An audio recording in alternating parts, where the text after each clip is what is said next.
Vamos a empezar con el estudio de esta mañana.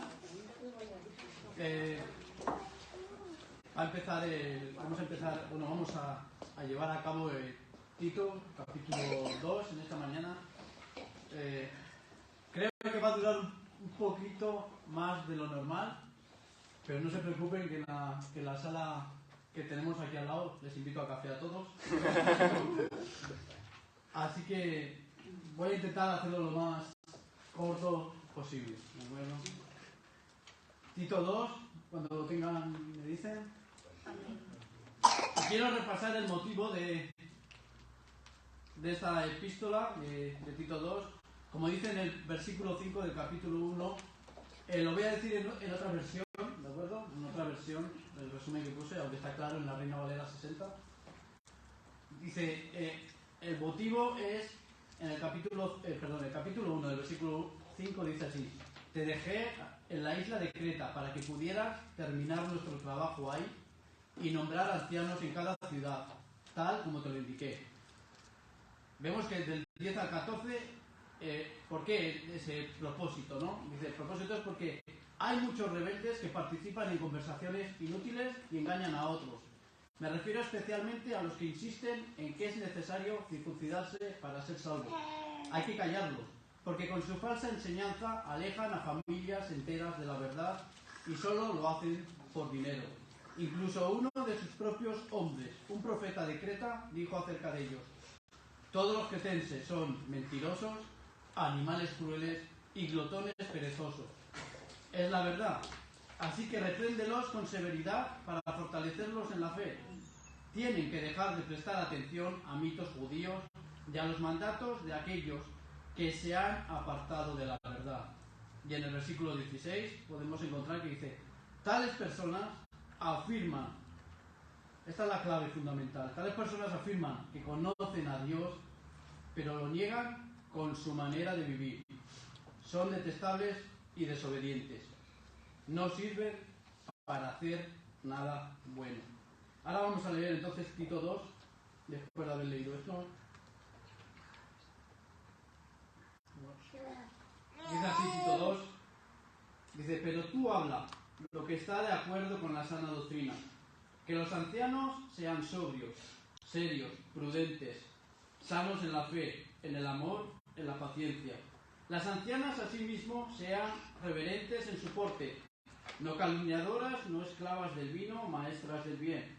Que enseñen a las mujeres jóvenes a amar a sus maridos y a sus hijos, a ser prudentes, castas, cuidadosas de su casa, buenas, sujetas a sus maridos, para que la palabra de Dios no sea blasfemada. Exhorta asimismo a los jóvenes a que sean prudentes, presentándote tú en todo como ejemplo de buenas obras, en la enseñanza mostrando integridad, seriedad, palabra sana e irreprochable, de modo que el adversario se avergüence y no tenga nada malo que decir de vosotros. Exhorta a los siervos a que se sujeten a sus amos, que agraden en todo, que no sean respondones, no defraudando, sino mostrándose fieles en todo, para que en todo adornen la doctrina de Dios, nuestro Salvador. Porque la gracia de Dios se ha manifestado para salvación a todos los hombres, enseñándonos que, renunciando a la impiedad y a los deseos mundanos, vivamos en este siglo sobria, justa y piadosamente, aguardando la esperanza bienaventurada y la manifestación gloriosa de nuestro gran Dios y Salvador, Jesucristo, quien se dio a sí mismo por nosotros, para redimirnos de toda iniquidad y purificar para Él un pueblo propio, celoso de buenas obras. Esto habla y exhorta y reprende con toda autoridad. Nadie te menosprecie. ¿De acuerdo? Como digo, voy a intentarlo hacer un poco corto. ¿Vale? Estamos viendo aquí el percal, la situación. Pablo le dice en este capítulo: Tito, no te calles delante de los falsos maestros. En el versículo 1 le dice a Tito: pero tú habla lo que está de acuerdo con la sana doctrina. Aunque está muy entendible en Reina Valera 60, que es la versión que tenemos ahora nosotros. Hay una versión que es la Nueva Traducción Viviente, que me gusta cómo lo expresa, ¿no? Porque no está refiriéndolo solamente a predicar o a enseñar la palabra tal y como es. Aquí va más, aunque en Reina Valera se entiende, ¿no? Dice así en la traducción: Tito, en cuanto a ti, y esto es el punto, fomenta la clase de vida. Y la clave está ahora mismo, que refleje la sana enseñanza. Podemos ir a seminarios y aprender conceptos difíciles, saber la palabra de Dios desde Génesis hasta Apocalipsis, saber todas las doctrinas de la Biblia, pero déjame decirte que si no tienes una vida práctica conforme a la sana enseñanza, no vale absolutamente de nada. Incluso se pudiera dudar de que uno es cristiano. Es aplicar la teoría en tu forma de vida. Como hemos visto, he leído ahora todo el capítulo de Segunda de Tito, y veremos luego al final, hemos sido salvados por la gracia de Dios en nuestro Señor Jesucristo, que lo entregó, que pagó en la cruz por nuestros pecados, y debemos de tener frutos de arrepentimiento. No hacer ni caminar ni comportarnos como hacíamos antes, y predicar, enseñar y guiar a que otros lo hagan. Nosotros como cristianos, realmente lo que expresa en Tito, ¿no? Sobre todo en Tito 2, es que debemos ser los primeros en dar ejemplo. Pues como cristianos siempre, ¿qué es lo que pasa? Que nos andan observando, y muchas veces es para apuntarnos, para acusarnos y para intentar hundirnos. Y es así. Tenemos tristemente el ejemplo, que Dios les bendiga de verdad y que vaya hablando a sus vidas, pero tenemos el triste ejemplo de la Iglesia Católica. La Iglesia Católica, sabemos en la mayoría de casos que ha habido de pederastia, desgraciadamente. Sabemos en España la Santa Inquisición que ha habido aquí en España. Sabemos desgraciadamente que los que no pensaban como ellos eran acabados en hogueras por esta Iglesia Católica, y desgraciadamente eso ha hecho una mancha. Tú hablas en España a los católicos y sobre todo, igual no saben el tema de las hogueras, de que quemaban a otros por no pensar como ellos, pero sí saben lo de la pederastia. Entonces ya no quieren.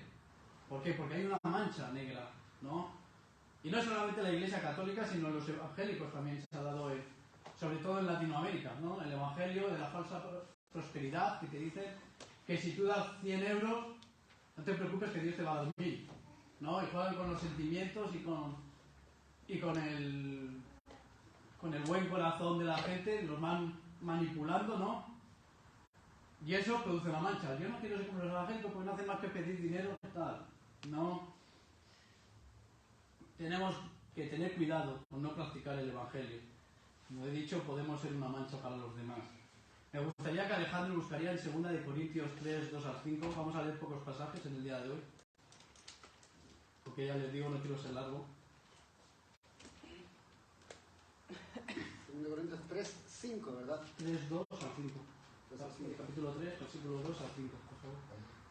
Nuestras cartas sois vosotros, escritas en nuestros corazones, conocidas y leídas por todos los hombres, siendo manifiesto que sois carta de Cristo, expedida por nosotros, escrita no con tinta, sino con el Espíritu del Dios vivo, no en tablas de piedra, sino en tablas de carne del corazón.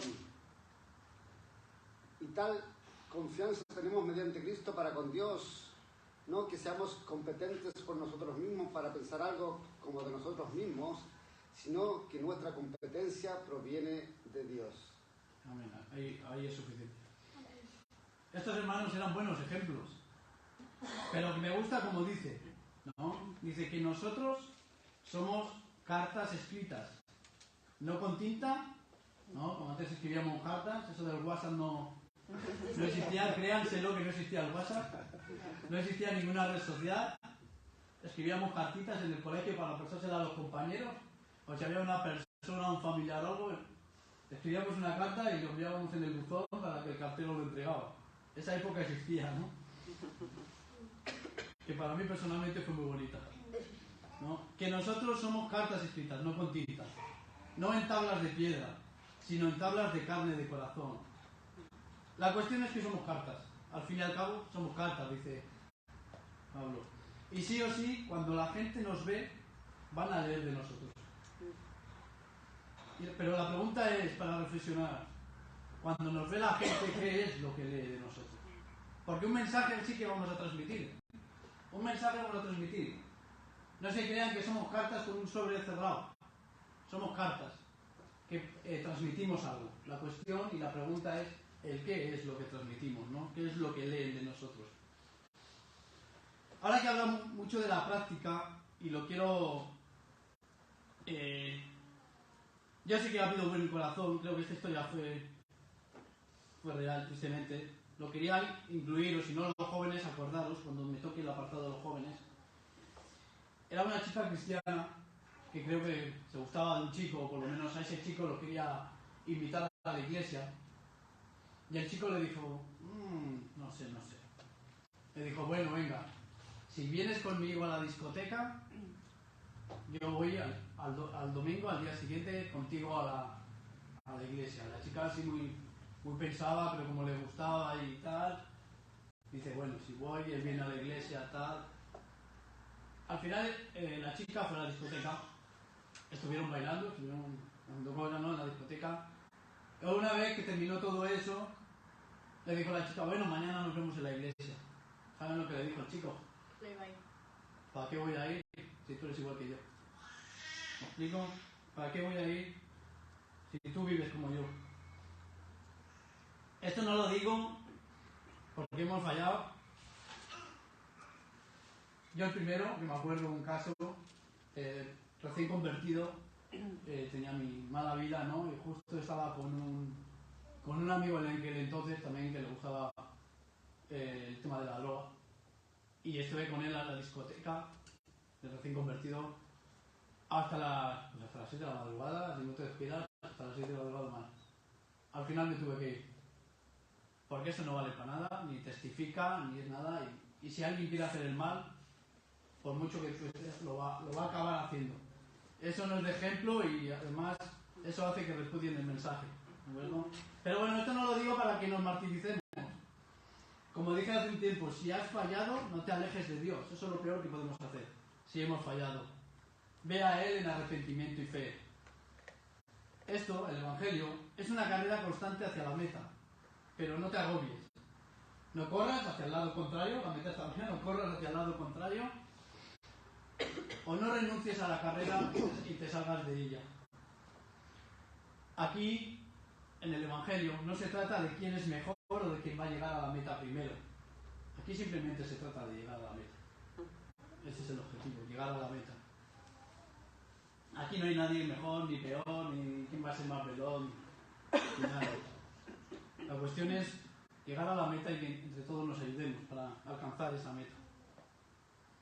Ahora vamos a ver, ¿no?, a partir del versículo 2 vamos a ver una serie de requisitos o comportamientos que debe saber, aprender y hacer todo cristiano, sea cual sea su edad.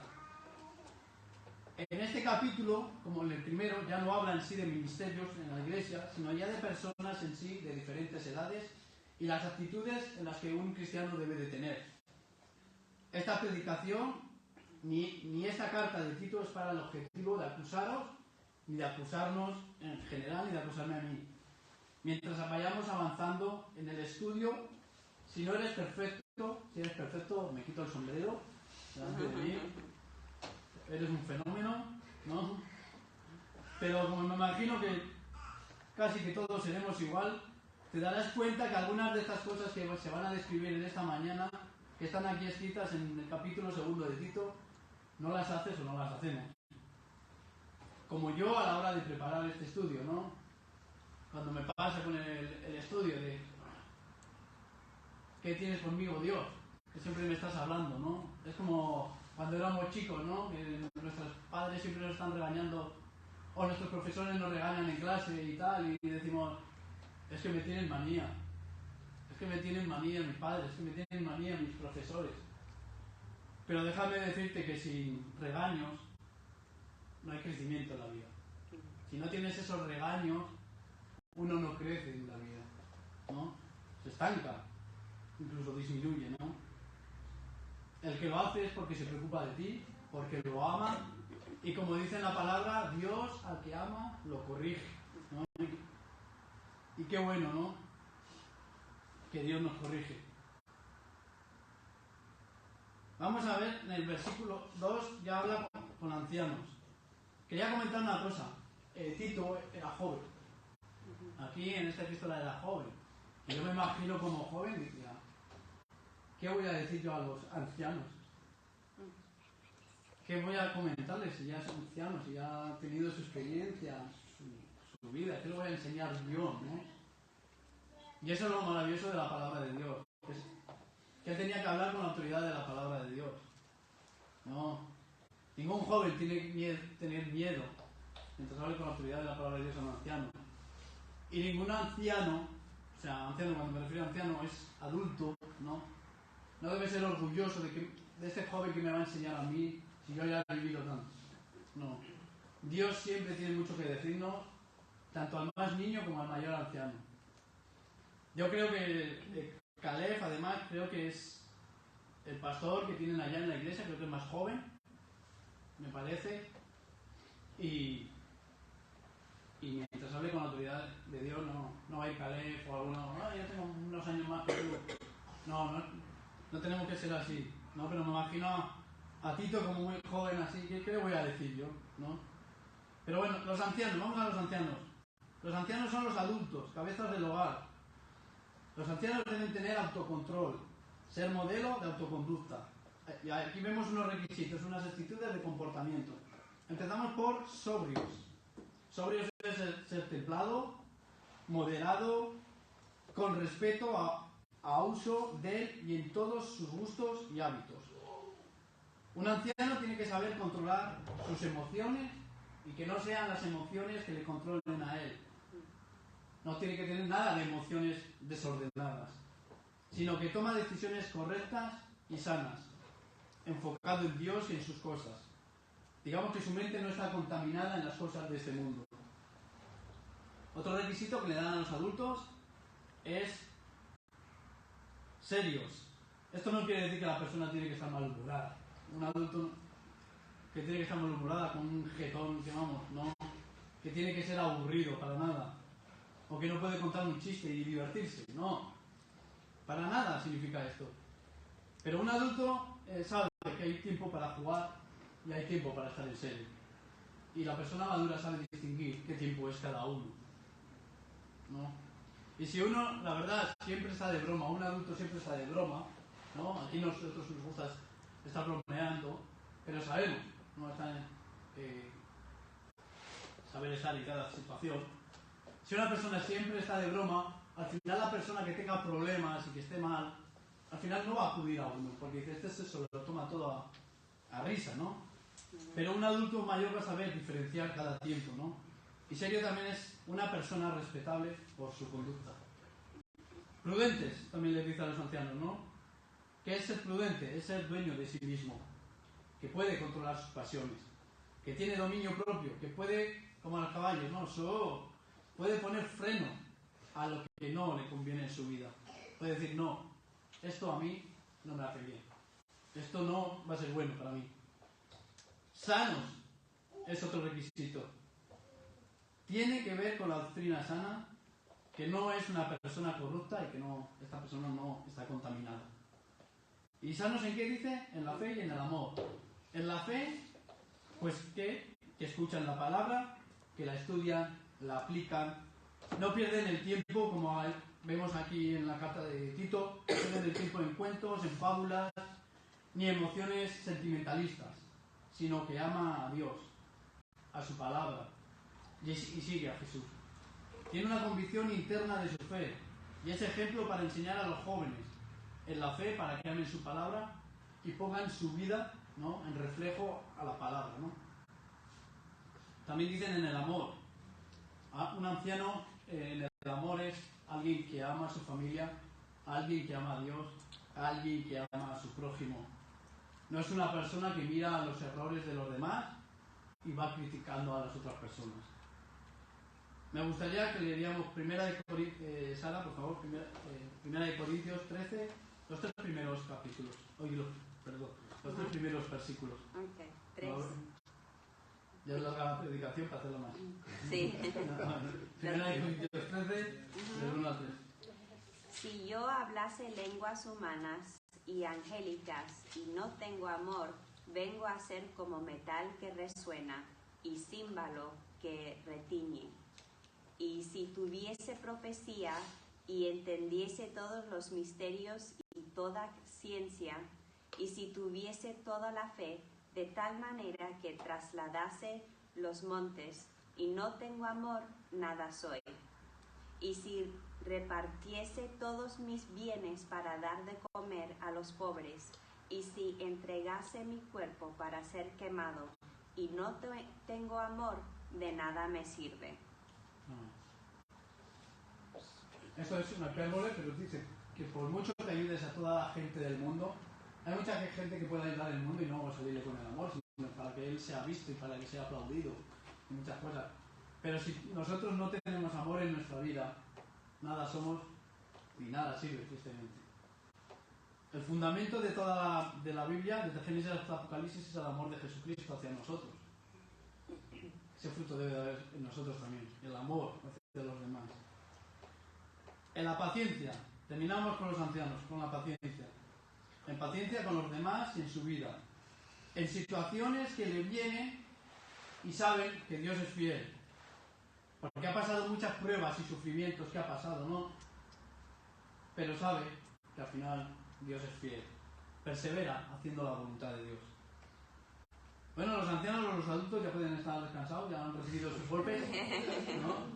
Vamos a las ancianas ahora mismo. Dice que las ancianas tienen que ser reverentes en su porte. Eso significa que una anciana, una persona adulta, mujer, tiene que reflejar la santidad de Dios. Ser un modelo de conducta. A vivir de una forma que honre a Dios. Y creo que no hay más versículo para leer. Primera de Pedro 3 al 4. Lo va buscando Alejandro. Primera de Pedro 3:4, ¿verdad? Sí, capítulo 3, versículo 3 al 4. 3 al 4. Vuestro atavio no sea el externo de peinados ostentosos, de adornos de oro o de vestidos lujosos, sino el interno, el del corazón, en el incorruptible ornato de un espíritu afable y apacible, que es de grande estima delante de Dios. Amén. Bueno, vamos a seguir. No calumniadoras, o sea, no chismosas. Las mujeres, no sé por qué. Que no critiquen a nadie y que no estén mirando los fallos de los demás. No, que no sean, como decimos aquí, y había una serie, ¿no? Que eran unas mujeres chismosas, unas vecinas así, y decían Radio Patio. ¿No? Contando ahí.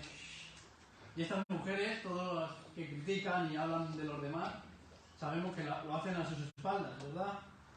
Pero no debe ser una adulta madura ser eso. Dicen no esclavas al vino. Qué triste en aquel entonces, ¿no? Y ahora que había en aquella época ancianas que eran alcohólicas, ¿de acuerdo? Aquí dice no esclavas al vino, significa que no seas adicto, que no sean adictas. Pues eso, el mucho vino, ¿no? Hace distorsionar nuestro juicio y el pensar con claridad, ¿no? Nos gobierna ya, ¿no? El exceso, como he dicho, te puede hacer perder la cabeza y, como dice, ser esclavo es cuando ya eres dueño de alguien, ¿no? Como en tiempos de Egipto, por ejemplo, que eran esclavos los israelitas. Es cuando perteneces a alguien.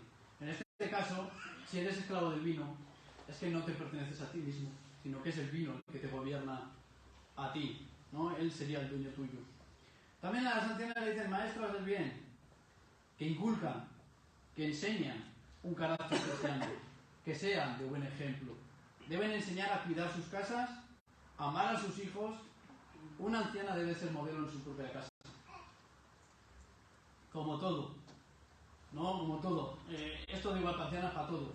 Si uno es ejemplo, uno realmente tiene mayor autoridad, ¿no? Más autoridad, y las personas querrán parecerse a nosotros. Si hablamos pero no tenemos ese ejemplo, al final no hay autoridad, no hay impacto, no les vale. No les puede entrar por aquí y eso vale. Versículo 4. Les dicen a las ancianas que enseñen a las mujeres jóvenes a amar a sus maridos. ¿Y por qué? Porque el amor, como está visto en la televisión y las películas, no es Hollywood. El amor no es un simple sentimiento. Sé que tenemos sentimientos hacia la persona amada, pero no se queda solamente en un sentimiento. El amor realmente es una decisión, es una acción, es un compromiso, y primero para con Dios, ¿no? Porque nosotros tambaleamos, tanto hombres como mujeres. Muchas veces estamos bien, ya sea por situaciones laborales o lo que sea, otras veces estamos mal, otras veces por tonterías estamos discutiendo, otras veces con nuestro rencor lo estamos guardando y al final, bueno, ya no siento por esta persona lo que sentía, y no es eso. No se trata de sentir, se trata de tomar una decisión y un compromiso. Porque muchas veces estamos, a veces arriba y a veces abajo, tanto el hombre como la mujer. No, somos muy egoístas también.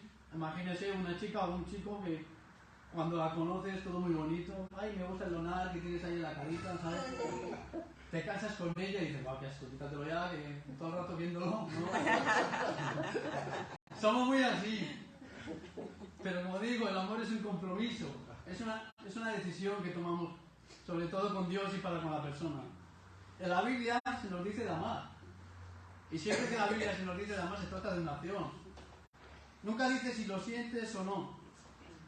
Dice de hacerlo. En el capítulo 5 de Efesios, que no lo vamos a leer, aparte de otras cosas, dice que los maridos amen a sus mujeres. Amen. No dice si lo sientes o no. Es un mandato. Amen a sus mujeres. Y eso significa que deben cuidarlas, respetarlas, proveerlas. Y eso es acción. Eso es hacer algo. Si tú amas, tienes una actitud, ¿no? De dar algo por a otra persona, no por ti mismo. No es un amor egoísta. Y alguien puede decir, pues es que tú no conoces a mi marido o a mi esposa. Déjame decirte, esto lo hablo con matrimonios, con personas cristianas que se han casado con incrédulos. Ahora, si no estás casado, ahora no te estoy diciendo que te cases con un incrédulo, ¿de acuerdo? Pero hay personas que ya son cristianas y se han casado con incrédulos. Déjame decirte que ha habido el testimonio, que hay personas que han ido al Evangelio porque sus parejas, o sea, por sus parejas, no porque hayan dicho esas parejas que son cristianas, sino que los incrédulos han visto una actitud, una conducta cristiana de la otra persona, ¿no? Y han acabado en el Evangelio. Además la Biblia nos habla de eso, de actuar así, porque no sabemos si luego la persona inconversa con la que tú te has casado pueda venir al Evangelio. Dice también amar a sus hijos, ¿no? ¿Qué cosa? Amar a sus hijos cuando los han tenido tantos meses en sus vientres. ¿Cómo dice eso? Pues hay cosas duras que luego voy a relatar ahora dentro de poco. Dice, las madres necesitan cómo amar a sus hijos, cómo cuidarlos, cómo corregirlos cuando se portan mal. Eso no es simplemente un instinto, sobre todo las primerizas. Eso se va aprendiendo al hacer las cosas, ¿no? ¿Y cómo es que hay que enseñar esto? Pues más en estos tiempos donde hay mujeres que antes son sus carreras y sus trabajos que sus propios hijos. Iba a poner una foto, pero bueno, la pueden buscar, no la voy a poner. Ha salido en la televisión, en la página web de Cadena 100 la pueden encontrar. Una mujer que está, de una conversación de chat que estaba hablando con su tía, a ver si se podía quedar con su hijo. Dice, bien, pues unas horas, usted dígame y concretamos.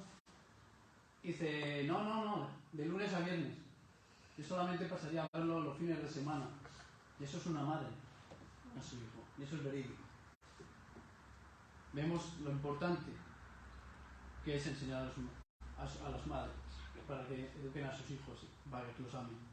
Algunas no disciplinan a sus hijos. Vivimos en un tiempo que no se disciplina a los hijos.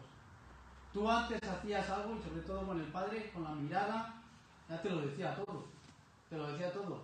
Ahora tengo que ver, desgraciadamente, a jóvenes que insultan a sus madres, a sus padres, por la calle gritándoles. Y las madres no hacen nada. Antiguamente, Luis, ¿qué hubiera pasado? Con Alejandro, Lo hubiera matado. pero no hacen nada. Porque ahora hay un sentimiento de que la madre tiene que ser amiga. Y está bien tener a veces, querer ser amigo. Pero la madre es madre, no amiga. Amiga puede haber en los colegios, en eso, pero una madre, aunque tenga que tener una actitud amistosa, sigue siendo madre. Y como he dicho, el que ama, corrige. Y cuando uno corrige, uno va creciendo. Si a tu hijo al final o a tu hija le dejas hacer lo que te da gana, al final no va a crecer. Y corres el riesgo de que salga mal. Versículo 5. A ser prudentes. Capaz de tomar decisiones sabias. No hablar fuera de lugar, que no se dejen llevar por las pasiones. Castas, puras, modestia en su vestuario, como hemos visto. Nada de grandes escotes, no acuerdo ni eso. Eso ha pasado. No es solo creer en lo correcto, sino hacer lo correcto. Yo me acuerdo de los principios de convertir a una iglesia que iba allá las jóvenes, que gracias a Dios han cambiado. Pero iban de unas maneras de vestir que había que mirar para otro lado.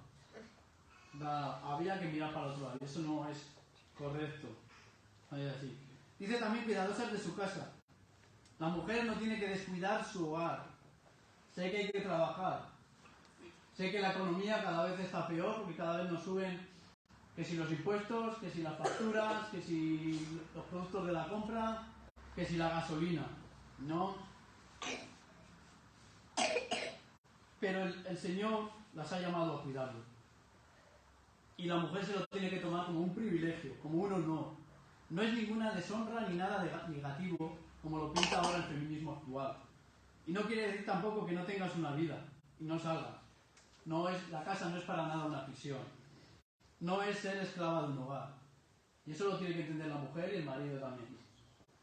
La mujer tiene que ser cuidadosa de su hogar, pero no es la esclava. Yo doy gracias a Dios por mi mamá. Mi mamá, ustedes saben el caso, desgraciadamente se divorció por los tratos que hubo. Pero para mí es un ejemplo de trabajadora, de cuidar a sus hijos, de llevar un hogar, de ser administradora. Imagínense, Luis bien sabe eso, de llevar a tus hijos, no tener a otra persona y de llevarlo y de administrar. Y yo no sé sobre todo cómo hacen las mujeres, pero hacen milagros, ¿no? Con el dinero a la hora de administrar. Algún marido puede estar pensando, sí, hacen milagros. Hace poco tenía 50 100 euros en la cartera y ya no los tengo, han desaparecido, ¿no? Bueno, eso es otra especie de milagro, ¿no? Pero la verdad que son ejemplos. Y yo tristemente, por ejemplo, en el caso de mi madre, tú que eres joven ahora, aprecia lo que hace tu padre o tu madre por ti, ¿no? Dicen que sean buenas también. Sujetas a su marido. Seguimos. Para empezar, porque actualmente con el feminismo actual se ha tergiversado mucho de estas cosas sobre esto, ¿no? Dejadme deciros, nadie es mejor que nadie. Cuando dice sujetas a su marido, no significa que la mujer sea peor, inferior, no, para nada. Todos somos iguales. Pero sí hay una estructura. Y me gustaría, vamos a terminar, Efesios 5:20, Sara, por favor. Creo que con los 3 primeros versículos va a valer. De 5:21. Empiezas a partir del 5:21. 5:21. Someteos unos a otros en el temor de Dios. Someteos en el temor. Someteos en el temor unos a otros. Tanto el hombre como la mujer. Aunque luego dice que el hombre es la cabeza. Pero eso para el hombre le quiero decir. Dice cabeza, no cabezones. ¿De acuerdo? No es yo hago lo que me da la gana, yo me siento en el sofá, me tumbo, veo el fútbol, hago lo que sea. Yo te mando y te gobierno y lo que yo la decisión que yo quiera tomar, tú me obedeces y punto. En ese aspecto no se refiere a la Biblia, ni mucho menos. ¿Vale? Luego dice, para que la palabra de Dios no sea blasfemada. O sea, para que no sea deshonrada. Bueno, las adultas ya han recibido sus golpes. ¿Bien? Bien, vale. Vamos a seguir un poquito más rápido. Ahora les toca a los jóvenes. Los jóvenes sabemos que actualmente o casi siempre la mayoría son muy inmorales, ¿no? Y quiero animar a los jóvenes. Y anima, ¿no? Aquí también, a los jóvenes a que vivan sabiamente, a que tengan dominio propio. Hay muchas tentaciones y pasiones juveniles, y los que hemos vivido la juventud lo sabemos claramente, ¿vale? Jóvenes no estamos pasados de moda, los que hemos ido, lo hemos vivido, la juventud, y no se crean que somos menos molones o menos más antiguos, no, la moda siempre vuelve, siempre vuelve. Yo hay vestimentas que veo que si eso yo lo llevaba cuando era joven o en otros tiempos, siempre vuelve, nada es novedoso. Bueno, sabemos que a los jóvenes cuando van creciendo se les revolucionan las hormonas y nuestros cuerpos van cambiando, y los jóvenes deben saber decir no a todo lo que a ellos no les conviene, que no sean afectados por presiones externas, que desgraciadamente los jóvenes tienen muchas presiones externas, tienen sus amigos, ¿no? Los incrédulos, que a mí me hacían seguir por el malo camino antes de convertirme. Si bebían mucho yo iba detrás, ¿qué otra? Al final no sabes decir no. El joven tiene que saber decir no. Tiene muchas presiones externas como los amigos, como los compañeros de clase, el internet, la televisión, la música, etc. Cada vez que va supuestamente evolucionando la sociedad, cada vez son muchas más las presiones externas y deben saber y tener el refrenar eso, el saber decir no. Tenemos a Daniel, ¿vale? Ese es un gran ejemplo. Les aconsejo en sus casas, léase Daniel en el capítulo 1 al 6. Lo demás son profecías, igual es mucho difícil de es muy complicado. Pero del 1 al 6, Daniel 1 al 6, es un claro ejemplo de cómo comportarse. Y creo que en aquel entonces tenía 16 años cuando fue cautivo a Babilonia. Y decía otra cosa, lo que yo más carecía, porque dice prudencia, ¿no? Era de prudencia. Y la falta de prudencia, ¿a qué te lleva? Todos lo sabemos, a problemas. En esta vida siempre hay decisiones que tomar. Siempre, por muy pequeñas que sean, hay decisiones que tomar. Pero hay una consecuencia en cada decisión. Hay riesgos. La cuestión es que reflexiones, joven. ¿A dónde me va a llevar esa decisión? ¿A dónde me va a llevar esa decisión?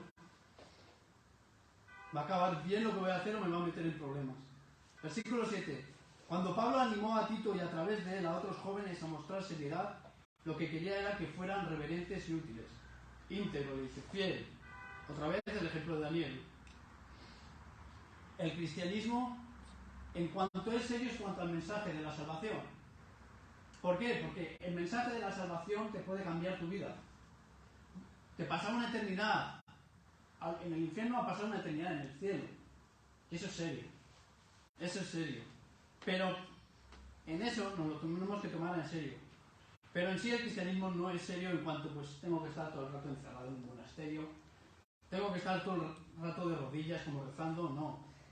Los jóvenes gastáis mucha energía. Y como dicen muchos, sois el futuro de la sociedad. Podéis estar con otros perfectamente divirtiéndoos sanamente. Podéis también hacer viajes misioneros, de ayuda misionera a otras personas, como hemos visto aquí en la iglesia, que vinieron hace poco. Podéis ayudar a otras personas.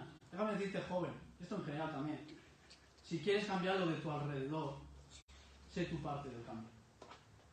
Y si quieres que te sigan, sé de ejemplo. Pues así causarás mayor impacto. Y déjame decirte otra cosa, invierte bien tu tiempo. Los que somos adultos y los que hemos cometido errores, nos gustaría volver para atrás. Haber estudiado más o haber hecho otras cosas y no. Dejadme decir que el tiempo no vuelve para atrás. Invierte bien tu tiempo. Vamos al versículo 8. Palabra sana y irreprochable. Esto significa integridad en el estudio de la palabra, que escucha antes de hablar, que no es como por ejemplo en Estados Unidos, no sé si habéis visto un programa, creo que eso igual ya lo quitaron, pero hay programas que cuando tú hablabas mal, o salía que alguien hablaba mal, sonaba pi, por ejemplo en España.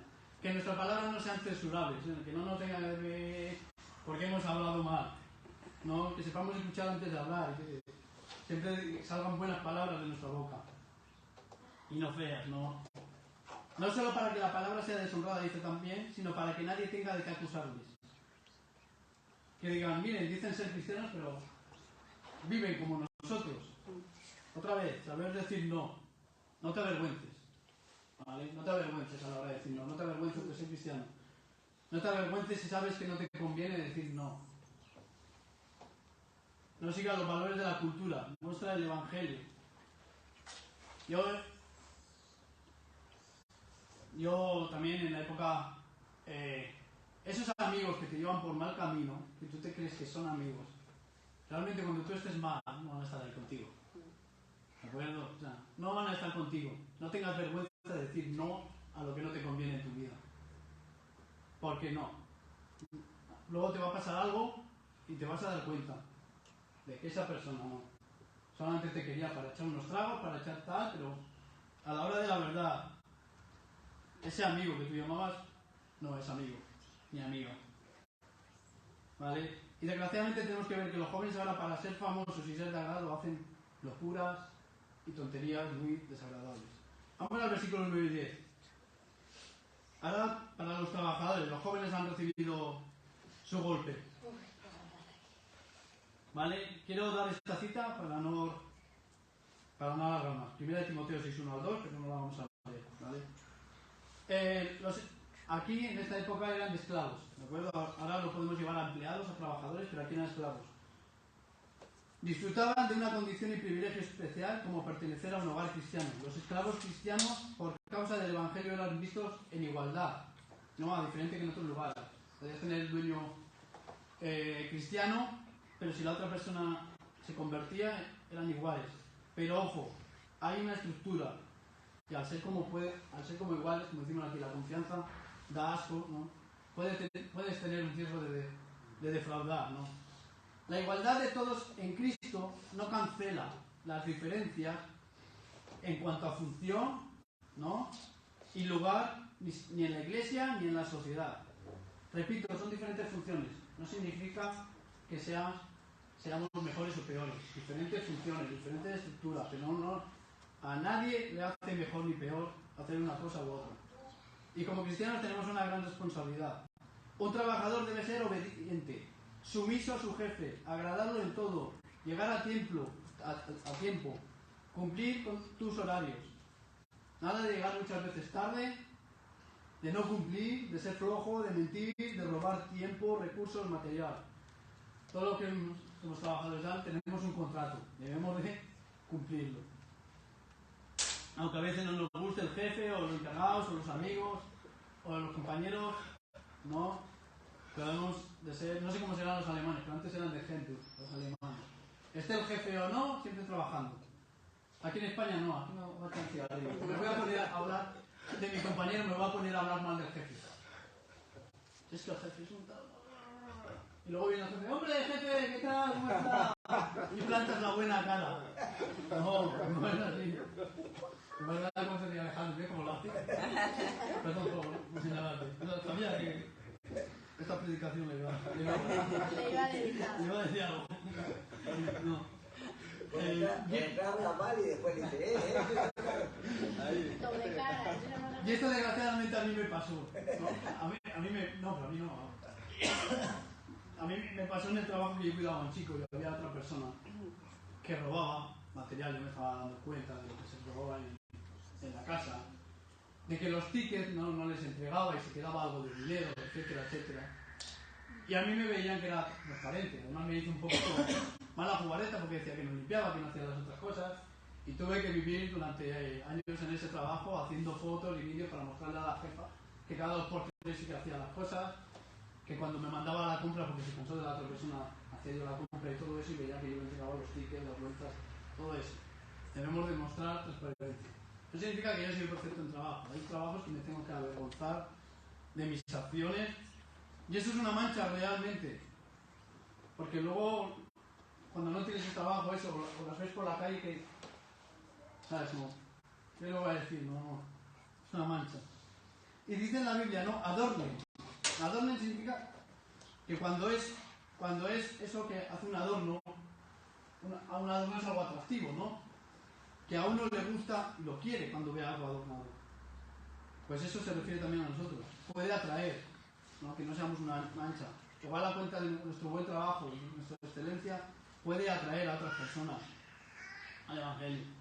No hagamos caso de esta cultura individualista, ¿no? Que tenemos, de mirar egoístamente para uno mismo, ¿no? Si no actuamos según la palabra, según el mensaje cristiano no va a ser atractivo. Si no, será todo lo contrario, repulsivo por nuestra conducta, por habernos mostrado de una forma diferente. Vamos a terminar con los últimos versículos.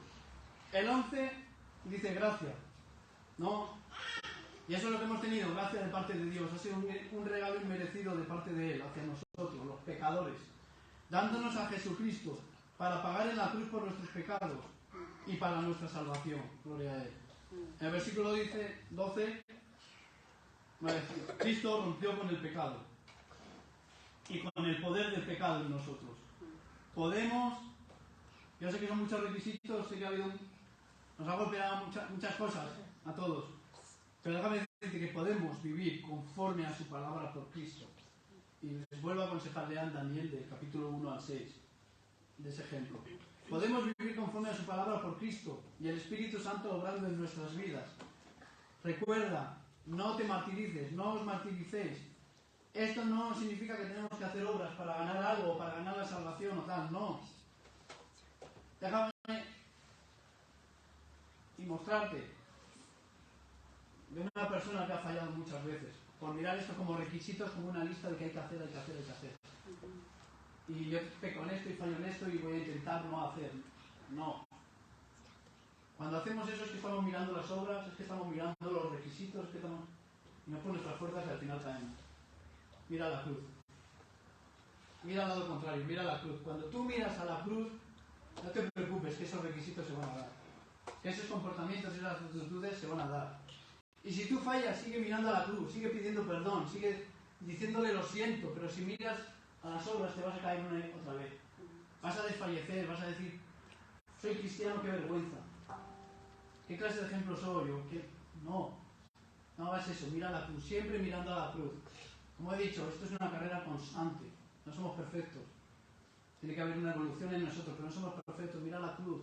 Esto es por el poder del Espíritu Santo y por la obra que hizo Jesucristo en la cruz. Versículos 13 y 14. Dice, vivir cada día, eso debemos de vivir, como si Cristo vendría hoy. Como si Cristo vendría hoy, debemos de vivir. O como si supiéramos que no sabemos cuántos años vamos a tener de vida realmente en esta tierra, debemos de vivir conforme al Evangelio. Versículo último, el 15. La autoridad, como dice aquí el título, es la palabra de Dios. Que nadie te menosprecie por ser joven, le decía. Tampoco a ti te menosprecien por ser joven, por ser cristiano, no es ninguna vergüenza. Tampoco por ser anciano, ni por ser cristiano. Tu autoridad es la Biblia y el Espíritu Santo te respalda. Y terminamos con la reflexión. Aunque las reflexiones verdaderas han sido, yo estoy haciendo esto. No, pero hay una frase que me gustó, que la vi, ¿no? en un estado de Facebook, de un hermano, dice: la palabra de Dios, su palabra, no cambia. No cambia. Si tú lees la palabra y la estudias, ves cosas que pasan ahora que dices, wow, que parecen escritas hace una semana. No, su palabra no cambia. Sin embargo, la palabra genera cambios. En cualquier circunstancia, generación, cultura, continente, país, idioma, familia, individuo. Ahora las preguntas que hago yo. ¿Se está produciendo un cambio en ti? ¿Hay una evolución, hay un cambio en ti? Y por último, ¿y estás siendo de cambio para los demás? Eso es lo que tenemos que reflexionar. Amén. Vamos a orar. Padre Santo, Señor, una vez más, gracias por tu palabra. Gracias por hablarnos en esta mañana. Gracias, Dios mío, Señor, porque sabemos que tenemos que cambiar y te damos gracias por tus correcciones. Gracias por amarnos, gracias por entregar a tu Hijo Jesucristo por nuestros pecados. Gracias porque ahora el poder del pecado tú acabaste con él y no está en nosotros.